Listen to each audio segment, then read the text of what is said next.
OK, it's 6:41. Let's have a look at some of the newspapers for you this morning. We'll start with the Times. It says a CBE was given to Paula Venables, formerly of the Post Office, despite the Horizon IT scandal. Well, we sort of know that already. We need to look at that in a bit more detail.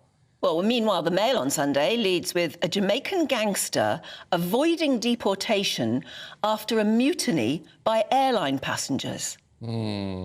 The Sunday Mirror has 100 days since the start of the war in Gaza. The Sunday Express focuses on a minister calling for post office chiefs behind the scandal to be jailed. Sunday Telegraph has the Defence Secretary warning Iran the world is running out of patience. And joining us now to go through some of the day's headlines and all the stories inside too, writer and columnist Emma Wolf and showbiz reporter Stephanie Tecci. Lovely to see you both. Good morning.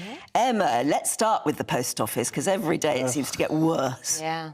So the Post Office scandal rumbles on, and I think many people feel rightly so. You know, there's just so much to unpack here. And this is Kevin Hollinrake, who was last night on Any Questions, or maybe it was Friday night, saying that actually he's a top Tory minister, and he's been quite vocal on this. He's been saying that guilty parties in this scandal should actually face jail. He says people must be held to account. And he thinks that prison... Though? Yes, I don't know what they'd be charged with, really. For wrongful imprisonment. He says, it seems to me that actions have been taken that were designed to pervert the course of justice, and that is an incredibly serious charge. There's a lot of evidence now that Horizon, the system, that the people knew about the problems within the system, that wasn't reported, that ministers didn't do their jobs properly. Ed Davey we've seen his car crash interview the other day, in which his non-apology apology, he has refused to say sorry, just to say sorry. He's refused to take responsibility. He says, I deeply regret that I was lied to, which is not an apology. No. He says, my heart goes out to the people that suffered. That is not an apology. Well, he could apologise without taking responsibility. I can understand him say... I can understand a situation where he says, well, I was not presented with this information. I was not aware. You can still say sorry. Yes, you can. You can still say sorry. You can still say... I'm sorry, and I was not across this because I couldn't be across it because I'm a minister. I was, top minister. I couldn't be across everything. Whatever you do, you can just say the word. And he was pressed, I think, 10 times just to say the words, I'm sorry. I wouldn't do it, and I think that's offensive to those who suffered. I do as well, but I think the damage has already been done to him without him even saying sorry. So I think he's kind of damned if he does, damned if he doesn't, and he is trying to do a bit of damage control, but it's a little too late. But the thing with this scandal, I just can't believe in my head that it's taken a drama in order for this to be taken seriously. For years, people have been talking about this, and it kind of annoys me when these ministers are coming out, because I'm like, you probably knew about this, but now it's on the front pages and the floodgates of the public anger is out there. That's when everyone wants to put their two pence worth. They did know about it. It wasn't sexy enough. It wasn't important enough. It was just, sub-postmasters and sub-postmistresses that run our post offices up and down our country in small villages and towns all over the UK. That wasn't sexy enough. People didn't really bother. And as you say, Steph, it took the TV drama. Yeah. Which, in a way, is really heartening that people have connected so kind of closely with those individual stories. But, yeah, in a way, it's depressing that we don't have a kind of democratic route to righting these wrongs. I think it's quite depressing, actually. But, I mean, it's the case, isn't it? Politicians respond when there's public pressure. And there really is public pressure. They don't. Well, let's see if Ed Davey survives this year, because there's a lot of anger. Isn't he tainted goods already? He's very tainted. There's talk in his constituency that a former sub-postmistress might run as an independent. Fantastic. Well, if that's the case, I don't fancy his chances. I don't. I really don't. I doubt whether, let's see if he makes it to the election, but I think he's only got a slim majority as well. So. OK, let's have a look at Queen Margrethe II in her last day. Oh, my gosh, I always get a bit emotional when a queen steps down. I think there's just so much power with the Queen. But she is... I like kings too, but queens are extra special to me. But she is abdicating the throne after 52 years, and she's going to be handing it over to her son, Crown Prince Frederick. I think it's a very interesting move from her. I think it's good that she's still going to be alive to kind of oversee the monarchy, and I think this is what she wants to do, to put the wheels in motion, to see that everything still runs smoothly. He's not quite a squeaky clean character. Is he not? No, he's a bit of a party boy, and in November there was this big furore that he was having an affair with a Mexican socialite.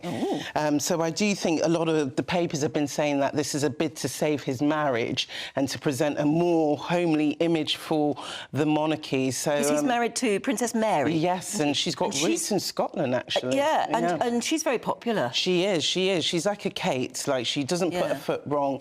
But I think since this whole scandal of the affair that's come out, apparent affair, she hasn't seemed very happy. Put your socks up, King Frederick the 22nd or whatever he is.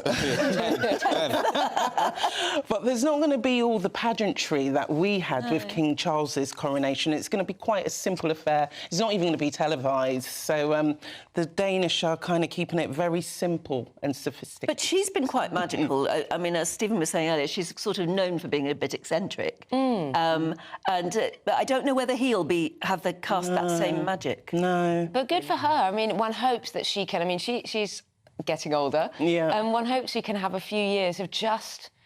you know, enjoying her life. Yeah. And just maybe, obviously, she's still going to be in the public eye. She'll be overseeing, as you say, her son, the King's movements. But, yeah, I mean, I hope she can put her slippers on and just it's the one kick thing back a little bit. See, I don't like abdications, but I can see that it's... You know, but dying in harness must be exhausting. I mean, our Queen went on right until the very last day. I know, and you wouldn't sort of wish that on anybody. No. Yeah. We all look forward to retiring at some point. Definitely, even if you're royalty. Yeah.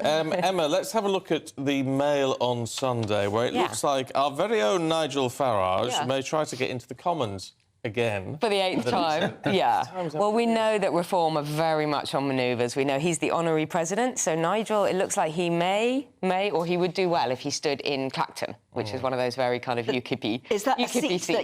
that's a seat where, if he did stand, his chances would be best? Would be best, yeah. So it's currently held by Giles Watling, who's obviously a Tory MP. This would be Farage's 8th attempt. Farage is polling around 37% there.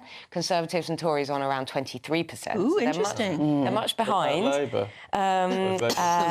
Sorry, Conservatives and Labour are neck and neck, around 23%. Right, I think the Tories are slightly behind. But Richard Tice, head of Reform, has been saying he's expecting quite a lot of Tory MPs to cross the floor. He's hoping up to 10 MPs will cross the floor. And there's a sense this week, especially... Cross the floor to where? To Reform. To Reform. Yeah. But there's a sense, well, the problem, of course, is they know their chances are incredibly slim. I mean, their chances of even getting one MP because of our electoral system, because of the two-party system.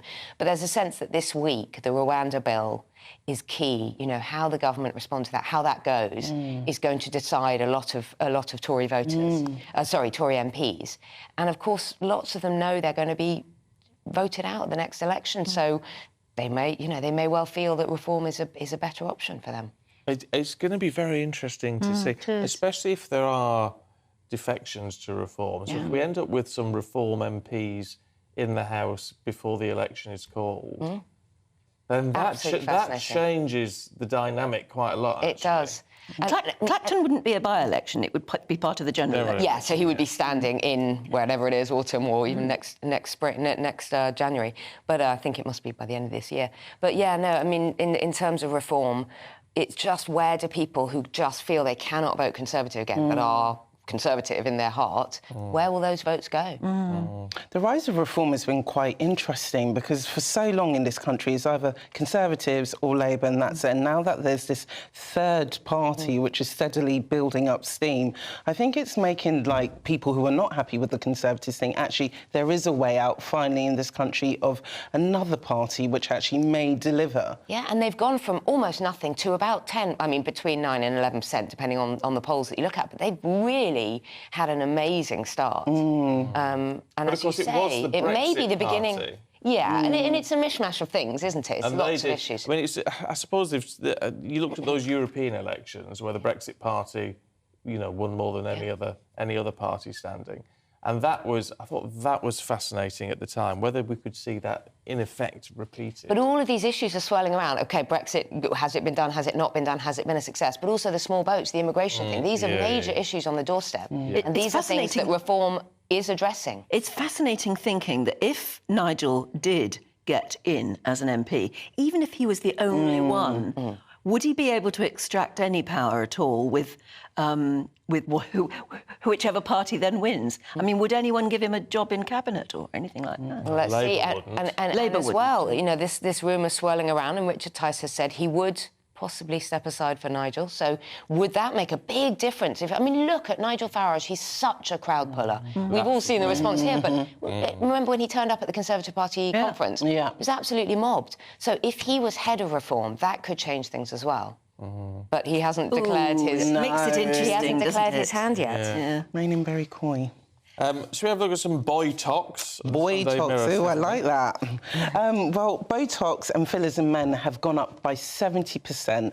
I know usually there's 70%, and usually there's been this kind of taboo about men going for beauty treatments, but they made up for a quarter of injectable treatments last year. And I think it's what I was reading in Expresses, they're saying that they're looking at a lot of younger celebrities. One surgeon was saying that he gets men coming in with pictures of people like Liam Payne saying they want his kind of youthful looks, and I just find it quite interesting now. I think with social media pressure, like women, we've had this for years, so we've kind of got used to it, but I think men are starting to come under pressure now. Even worse. Yeah. Do you know what? And a lot of online is filtered and airbrushed. Yeah. You know, it's not even reality when they show a picture and they say that, and you say, but yeah, but that's been heavily filtered. Do you know, when I left the building yesterday, there was someone having a photo shoot just outside, and it'll be an influencer, as they call themselves. I mean, I don't know. She might work in Tesco's or whatever, but online she's an influencer or whatever. She wasn't anyone you'd know. Having a photo shoot, and I can tell you, she may look great on camera. Yeah. In reality, she was so wrong. Yeah. It was a trout pout like I've never seen, and made up to the nines, but her lips were literally out here. It was just like, and you just think, what on earth is that? And how a young girl's looking at that going, I want to look like that. Yes, they are. Yes, they are. And it's going to There's a continue. heavy makeup look. I don't know what, you've probably got a proper term for it, Steph. Yeah. But that whole thing, that the look has Airbrushed. changed. Yeah. But in reality, people want to look like that. In reality, remember it used to be. She looked like a monster off Doctor Who. But makeup used to be a thing. It was that bad. It was awful. It was a proper. You know, I had to sort of walk past, and I literally had to turn around and go, am I really seeing that? You see, the lines are getting blurred between reality and how people want to look on social media, and that kind of hype and adoration they're getting for looking a certain way now. But I'm just scared how these people are going to be looking at 70. I think we're just going to have a generation of plastic and Botox. But at the same time, I think people need to do what makes them happy. And I think if tweakments is what's going to make someone feel more confident, go ahead. The trouble is, I mean, there are reports that very young children, under 10, you know, are asking for certain treatments, beauty it is treatments. a form of body dysmorphia. This is not normal. And when I see cases like Katie Price, who has undergone horrific surgery again and again and spent thousands on it and changed her body beyond all recognition, and her face. The boobs are up, then they're down again, then they're up again. And to me, that is, I think that the surgeon should be prosecuted for even operating on this woman. I think it's getting to the stage with certain people and certain celebrities where, you know, it's simply not, this is a health issue. This is a mental health issue. Yes, it is. As well as being, you know, physically extraordinary, as you say. I mean, I guess we haven't been doing it long enough for us to know what that person is going to look like when they're 70. Gosh, I think it'd be quite scary, to be honest. Wrinkles. Well, we know what they're going to look like because the rest of the body ages. I mean, sadly, one's neck and one's hands keep going. Oh, no, and you then can have everything lifted. Everything goes down, and then your face is just tightened and tightened and tightened. It's really scary. Yeah, I don't think it's healthy. I just really think there don't. needs to be more investment in body confidence. Body confidence. Body Yeah. confidence. Absolutely. We've got to leave it there. Stephanie, Emma, thank you very much indeed. Thank you. Here's the weather.